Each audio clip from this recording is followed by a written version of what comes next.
Morning बच्चों। हमें जैसा कि पता है अभी तक हम सोशल ऑर्गेनाइजेशन पढ़ रहे हैं, इथोलॉजी, बिहेवियर। ठीक है, तो बिहेवियर जो होता है इसमें हम एनिमल्स के किस टाइप से वो कौन से स्टिमुलस के लिए अपने आप को रिस्पॉन्स देते हैं, ठीक है, किस टाइप का रिस्पॉन्स देते हैं, उनके रीज़न क्या होते हैं, ये सब पढ़ रहे थे। तो अब जो हमने स्टार्ट किया था, हमने सोशल ऑर्गेनाइजेशन इन हनी बी पढ़ा था। ठीक है, मधुमक्खी में सामाजिक व्यवहार पढ़ा था। वैसे ही हमें टर्माइट या दीमक में भी सोशल ऑर्गेनाइजेशन या सामाजिक संगठन पढ़ना है। ठीक है, तो जो दीमक होती है, जैसा कि हम सब जानते हैं, दीमक जनरली लकड़ी हुई, पेपर हुआ, ठीक है, इनको खाती है। ये जो टर्माइट होते हैं ये आएंगे किस में, ये आर्थ्रोपोड्स में, इंसेक्ट्स।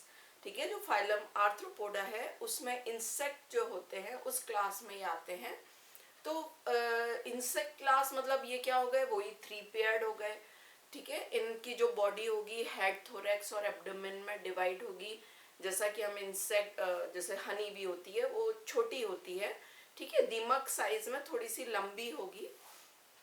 और जैसा कि हमें पता है कि ये जब ये पेपर और लकड़ियाँ खाते हैं तो हम क्या कह सकते हैं कि ये जो है खुद इसको, लकड़ी और वुड और पेपर को ये डाइजेस्ट नहीं कर सकते। इनकी इंटेस्टाइन में एक बैक्टीरिया होता है, सिम्बायोटिक बैक्टीरिया। सिम्बायोटिक बैक्टीरिया मतलब क्या हुआ, सिम्बायोसिस मतलब होता है कि सहजीविता। ठीक है, मतलब जो दीमक के अंदर जो बैक्टीरिया है उसको प्रोटेक्शन मिल रहा है क्योंकि वो वहां पर है। ठीक है, और उसको प्रोटेक्शन प्लस खाना मिल रहा है। ठीक है, जो वो दीमक वुड खा रही है या पेपर खा रही है उसको उसमें क्या होता है, सेल्यूलोज। ठीक है, उस सेल्यूलोज को डाइजेस्ट करने का या पाचन करने का काम ये बैक्टीरिया करता है। और ये बैक्टीरिया कौन सा होता है, ट्राइकोनिम्फा बैक्टीरिया। ठीक है, तो ये क्या करेगा, जो उसने वुड और पेपर खाए हैं उनको डाइजेस्ट करने का काम करेगा। ये तो उसको बेनिफिट हो गया। और दूसरा बेनिफिट किसको होगा, दीमक को क्या हम क्या कहते हैं, जनरली जो टर्माइट होती हैं वो कहाँ रहती, वो रात को क्या करती हैं, वो रात को अवॉइड, डे लाइट को अवॉइड करती हैं। ठीक है, मतलब दिन की रोशनी में वो दिन की रोशनी को अवॉइड करती हैं। जब रात को निकलेंगी तो इनको क्या चाहिए, अपनी लाइट। तो इनकी जो ल्यूमिनस जो हम कहते हैं ना, दीमक थोड़ा सा चमकते हुए, और उनको जो, तो उनको क्या करेगा, वो हेल्प करता है ये। तो एक तरीके से सिम्बायोटिक बैक्टीरिया है, दोनों को एक दूसरे से हेल्प मिल रही है कि वो जो खाना खा रहा है, दीमक जो खा रही है उसको डाइजेस्ट करने का काम तो ये बैक्टीरिया कर रहे हैं। और जो बैक्टीरिया हैं उनको क्या मिल रहा है, प्रोटेक्शन मिल रहा है उसके अंदर। तो ये सिम्बायोसिस कहलाती है। तो टर्माइट जो होती हैं इनकी भी कॉलोनीज होती हैं। ठीक है, जैसे कि हमने बताया था हनी बी में कि क्वीन थी, वर्कर्स थे, ड्रोन्स थे, वैसे ही जो टर्माइट्स हैं उनमें भी क्या होती हैं, कॉलोनीज होती हैं। तो ये जो कॉलोनी और इनके जो हम कहते हैं कि जो हाइव होते हैं, छत्ते जो हम बताएंगे, ये लगभग 6 मीटर तक लंबे भी चले जाते हैं। ठीक है, तो टर्माइट जो होते हैं जनरली कॉलोनी जो इनकी रहती है, टर्माइट्स को ही हम सोशल इंसेक्ट कह सकते हैं, सामाजिक कीट। ठीक है, क्योंकि इनमें भी क्या होता है, डिवीजन ऑफ लेबर होता है। इनमें हम कह सकते हैं कि ये कुछ जो सोसाइटी है उसके मेंबर कुछ काम करेंगे, कुछ इस सोसाइटी के कुछ मेंबर दूसरा काम करेंगे। तो ये एक सोशल इंसेक्ट्स हैं, बीज की तरह। ठीक है, पर एंड की कॉलोनी से, मतलब जो चींटियां होती हैं उनकी कॉलोनी से थोड़े कम सोशल होते हैं। ये जो कॉलोनी है जनरली जो कॉलोनीज के फॉर्म में, ये Africa, south America, Australia, United states, ये इनमें पाई जाती हैं जो इनकी कॉलोनीज हैं। ठीक है, इसको टर्माइट का मेन काम क्या है, ये जो इनका काम है डाइजेस्ट फूड एंड पेपर। ठीक है, और जैसा मैंने बताया ये कैसे डाइजेस्ट करती हैं। कुछ टर्माइट जो होते हैं अपने, इनके जो टर्माइट्स के जो नेस्ट होते हैं, या हम घोंसले या हम उनका घर कहेंगे, वो घर कहलाते हैं टर्मेटेरिया या टर्मेटेरियम। ठीक है। टर्मिटेरियम या टर्मिटेरिया, ये जो होंगे ये इनके घर कहलाते हैं, और ये लगभग कुछ दीमक तो 6 मीटर्स तक घर बना लेती हैं, इतने ऊंचे, ठीक है। तो इनकी 6 मीटर हाइट के लगभग ये अपने नेस्ट बिल्कुल बना लेते हैं, और इनमें जो कम्युनिकेशन होता है, जैसे हमने पढ़ा था, अभी हम बीज में पढ़ेंगे ये चीज कि बीज में कम्युनिकेशन या जो संवाद होता है वो कैसे होता है, ठीक है। वो उनमें क्या होता है, डांसेस होते हैं, वो हम नेक्स्ट क्लास में पढ़ेंगे। तो एक मधुमक्खी दूसरी मधुमक्खियों तक कैसे अपने मैसेज देती है, ठीक है। तो उनमें तो क्या होता है, कम्युनिकेशन की मैकेनिज्म अलग होती है। यहाँ पर कम्युनिकेशन की मैकेनिज्म मतलब उनको अगर किसी फूड के बारे में बताना है, कोई डिफेंस करना है, या कुछ और चीज के बारे में, जिस चीज के बारे में भी कम्युनिकेट करना है, तो इसमें ये एक केमिकल या रसायन जिसे हम फेरोमोन्स कहते हैं, वो फेरोमोन्स एक ट्रेल या लकीर के फॉर्म में छोड़ते हैं। जैसा हमने बताया था ना, अगर कुछ चींटियां हैं तो अगर कहीं पर शक्कर पड़ी हुई है तो क्या होगा, एक दो कुछ चींटियां वहां आई, 2-3, थोड़ी देर में हम देखते हैं कि बहुत सारी चींटियां आ जाती हैं। तो ये इतनी चींटियां एकदम से कैसे आ गई, ये क्या होता है, ये अपने पीछे ट्रेल या लकीर छोड़ते जाते हैं अपने फेरोमोन्स की, एक रसायन की। वो दूसरे मेंबर को एक मैसेज दे देता है और वो उससे अट्रैक्ट होते हुए वहां तक आ जाती है। तो टर्माइट में भी क्या होता है, कम्युनिकेशन के लिए केमिकल्स होते हैं जो हम कहते हैं फेरोमोन्स, ठीक है। ये जो टर्माइट्स होते हैं ये क्या होंगे, इनको डे लाइट ये पसंद नहीं करते, जनरली रात को ही एक्टिव होते हैं, ठीक है। और इनका जो इनके अंदर जैसा हमने बताया, they are able to digest cellulose, वो सेल्यूलोज डाइजेस्ट कर सकते हैं, किसकी हेल्प से, सहजीवी या सिम्बायोटिक प्रोटोजोआ होता है एक, ट्राइकोनिम्फा, ठीक है।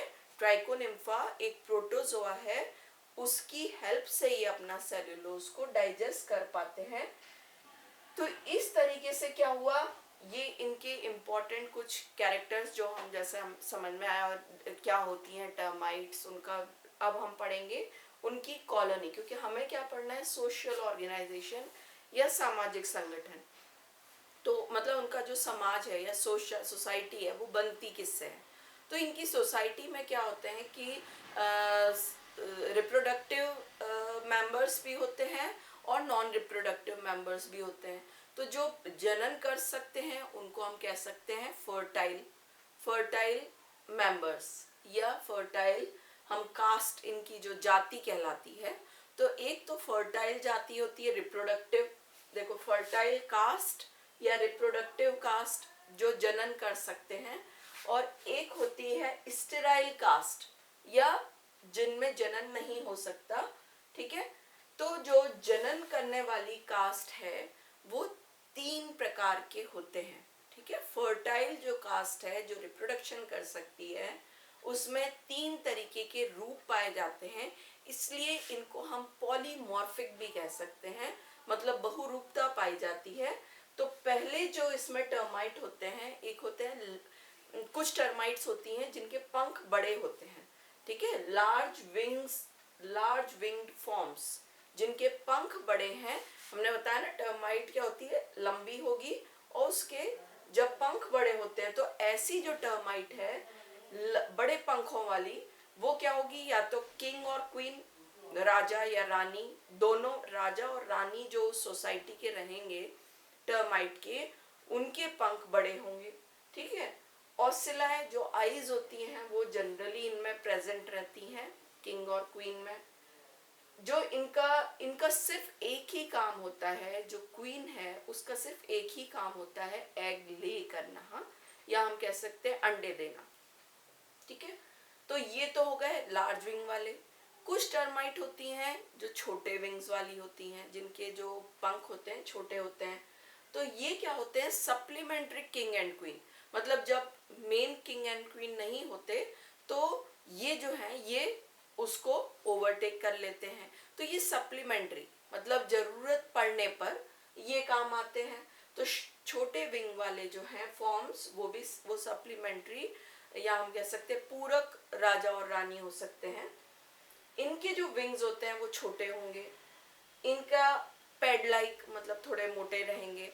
और ये अवशेषी होते हैं, उड़ने के लिए नहीं होते, मतलब इनका ये हम कह सकते हैं वेस्टिजियल, ठीक है, कि इनका उड़ने का काम नहीं है। और ऑसिलाई जो आंखें हैं वो हो भी सकती हैं और नहीं भी हो सकती इन फॉर्म्स में, ठीक है। थर्ड होते हैं विंगलेस फॉर्म्स। विंगलेस मतलब जिनमें पंख नहीं होते। ऐसे टर्माइट्स जो होंगे उनमें ना तो विंग्स होंगे ना ऑसिलाई होंगे, ठीक है। तो ये जो है ये तीन जो फर्टाइल कास्ट टर्माइट की होती है वो ये हो गई, जिसमें वो उसको क्या कर रहे हैं, जो रिप्रोडक्टिवली एक्टिव रहते हैं। इसी तरीके से स्टेराइल कास्ट होती है, मतलब जो रिप्रोडक्शन के लिए एक्टिव नहीं होते।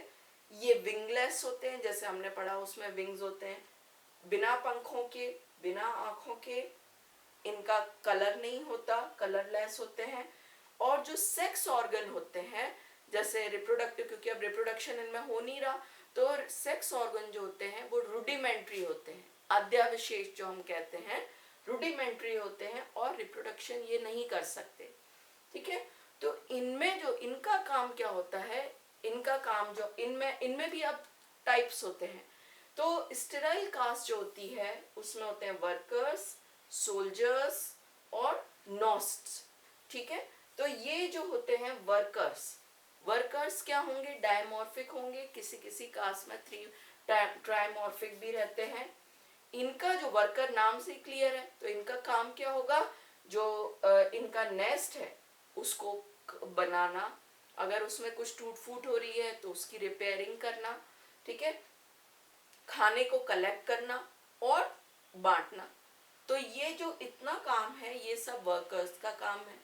सोल्जर्स जो होते हैं ये वर्कर्स से थोड़े बड़े होंगे साइज में, और ये क्या करते हैं, नाम से क्लियर है, ये क्या करेंगे, कॉलोनी को बचाने का काम करते हैं, डिफेंड्स द कॉलोनी बाय, और जो भी बाहर से कोई आ रहे हैं उनको मार करके अपने मैंडिबल, जो इनके मैंडिबल्स होते हैं, उससे ये अपने जो भी बाहर से इंट्रूडर्स आ रहे हैं उनको मार करके अपनी कॉलोनी को बचाते हैं। ये सोल्जर्स हो गए। नॉस्ट जो होते हैं ये प्रोबोसिडियंस, ये जो टाइप होगा स्टेराइल वर्कर, स्टेराइल कास्ट का, ये जो होते हैं इनके जो हेड होता है वो बड़ा होता है, ठीक है, और उसमें एक थोड़ी सी रोस्ट्रम आगे की तरफ निकली हुई होती है, इसलिए इनको नॉस्ट या प्रोबोसिडियंस कहते हैं, ठीक है। तो इस तरीके से टर्माइट्स में आपके फर्टाइल और स्टेराइल ये दो कास्ट पाई जाती हैं, और इसमें भी ये इतने सारे टाइप्स होते हैं, ठीक है। तो मतलब क्या हो गए, किंग हो गए, क्वीन हो गए, फिर जो वर्कर्स हो गए, हम कहते हैं सोल्जर्स हो गए, इतने सारे इसमें टाइप्स पाए जाते हैं। और सब में डिवीजन ऑफ लेबर है, मतलब किसी का कोई काम है, किसी का कोई काम है, किसी का कोई काम है, तो सब में क्या होगा, फंक्शंस अलग अलग होते हैं। तो इस तरीके से जो ये जो टर्माइट की कॉलोनी होती है, ये टर्माइट की कॉलोनी क्या होगी, ये लिविंग, मतलब हम कहते हैं पेपर, वुड, इसके साथ ही ये डेड ऑर्गेनिक मैटर उनको भी ये खा लेते हैं, ठीक है। और इनका जो होगा ये जैसे हमने बताया, अगर हम इनका मैकेनिज्म, रिप्रोडक्टिव मैकेनिज्म अगर देखेंगे, तो ये रेनी सीजन में किंग और क्वीन जो रहते हैं ये क्या करते हैं, रेनी सीजन में बहुत बड़े नंबर में, बहुत बड़ी संख्या में किंग एंड क्वीन फॉर्म होते हैं। तो ये देख रहे हैं ना हम, कुछ तो सप्लीमेंट्री हो गए, कुछ मेन हो गए। तो ये जो मेन वाले किंग एंड क्वीन है ये क्या करते हैं, टर्मिटेरियम, जो हमने बताया ना, टर्माइट्स का जो घर होता है, टर्मिटेरिया या टर्मिटेरियम, इनके होल से ये बाहर आते हैं रेनी सीजन में, और वहां पर क्या होगा, इनमें ये जो प्रोसेस होती है बाहर आने की, ये कहलाती है स्वामिंग। स्वामिंग, SWARMING, या डिस्पर्जल फ्लाइट, ठीक है, डिस्पर्जल फ्लाइट। इस समय ये क्या करते हैं, अपने टर्मिटेरियम को छोड़ करके, ठीक है, उस होल में से निकलते हैं और अपनी नई जगह पे जाते हैं, ठीक है, और नई जगह पे जाके फिर अपना छोटे होल्स बना के और एक नई कॉलोनी फॉर्म कर लेते हैं। तो ये कहलाता है स्वामिंग, या हम कहते हैं इसको डिस्पर्जल फ्लाइट। मतलब खुद की कम्युनिटी को फैलाने के लिए जो इनकी उड़ान होती है वो डिस्पर्सल फ्लाइट कहलाती है। ठीक है, अब जब ये एक बार जब नई साइट पे पहुंचते हैं तो ये किंग एंड क्वीन मेटिंग होती है इनमें। ये अपने क्या होते हैं, जो पंख होते हैं इनको शेड कर देते हैं, छोड़ देते हैं। ठीक है, और यहाँ पर ये क्या करते हैं, बरो, छोटी सी ऐसी गुफा सी बरो बनाते हैं और अपनी नई कॉलोनी शुरू करते हैं। ठीक है, उसमें क्या होता है, क्वीन अपने अंडे देती है और ये एग जो होते हैं, जो इनके अंडे होते हैं, उन्हीं से क्या होगा, वर्कर्स निकल आते हैं, वर्कर बनते हैं। ठीक है, कुछ जो एग होते हैं उन्हें निम्फ खा लेते हैं। ठीक है, या कुछ एग्स को पेरेंट्स, ये जो पेरेंट्स हैं किंग एंड क्वीन, यही खा लेते हैं। ठीक है, इस तरह से क्या होगा, ये अपने जो वर्कर हैं उनको इस जो इनकी कॉलोनी है उसमें रखेंगे और जो फीमेल क्वीन होती है, क्वीन क्या करेगी, अपने एग्स को अपने एब्डोमेन पर लेकर चलती है, बहुत सारे एग्स देती है ये और उन पर उसके चिपके रहते हैं। एक टाइम के बाद क्या होता है, जब ये रिप्रोडक्शन की कैपेसिटी इनकी धीमे धीमे कम हो जाती है क्वीन की, और जब इनकी रिप्रोडक्शन की कैपेसिटी इतनी कम हो जाती है तो ये क्या इनको वर्कर्स खाना देना बंद कर देते हैं। तो ये जो क्वीन है ये भूख से मर जाती है, स्टार्वेशन जो हम कहते हैं, भूख से एक क्वीन मर जाती है और इसकी ही बॉडी को फिर और किंग हुआ या और जो वर्कर्स हैं वो खा लेते हैं। ठीक है, तो इस तरीके की इसमें जो होती है सोसाइटी होगी। जो किंग होता है उसका, क्योंकि वर्कर्स उसको ज़्यादा खाना देते हैं ज़्यादा, तो इसलिए किंग जो होता है वो क्वीन से थोड़ा सा साइज में बड़ा होगा। इनके जो एग्स होते हैं वो ओवल होंगे, थोड़े से पेल कलर के, स्मूथ होते हैं। तो टर्माइट्स का जो है इस ये सोसाइटी, अब आपको सोशल ऑर्गेनाइजेशन अगर टर्माइट का आता है तो उसमें आप पूरा इनके बारे में, टर्माइट्स कैसे, उनके कैरेक्टरिस्टिक्स हो गए, उनका कॉलोनी में किस टाइप से मेंबर्स होते हैं और किस तरह से वो अपना बिहेवियर करते हैं, इतनी चीज़ें बतानी है। ठीक है, तो ये इतना सब इसमें टर्माइट का सोशल ऑर्गेनाइजेशन कंप्लीट हुआ। ठीक है, नेक्स्ट क्लास में हम आगे का पढ़ेंगे। Okay, thank you.